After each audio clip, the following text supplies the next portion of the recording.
আপনাদের গায়ে লাগতেছে কথা? কষ্ট পাচ্ছেন কেউ? হ্যাঁ, আপনারা না না কইলেও কিন্তু আমি মনে হল না যে কষ্ট পাইলেই কইতাম না, কষ্ট পাইলেও কইয়া লাগবই আমার কথা বুঝতেছেন?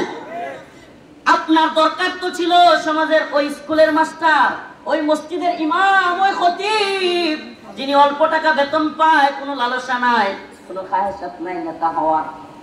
আরে সুবহানাল্লাহ, একজন বুজুর্গের নাম বলি, সাইয়্যিদুনা হযরত আবু বকর, আল্লাহর নবীর প্রিয় সাহাবী। নাম কি? হযরত আবু বকর। আরহাম উম্মতি বিউম্মতি আবু বকর।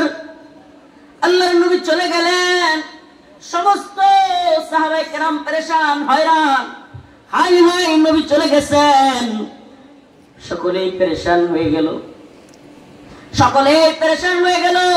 হযরত ওমর তরবারি নিয়ে চিল্লায়ে বলা শুরু করলেন, এই যে বলবে আমার নবী নাই, তার কল্লা ফালায়া দিব, সহ্য করতে পারতেছেন না।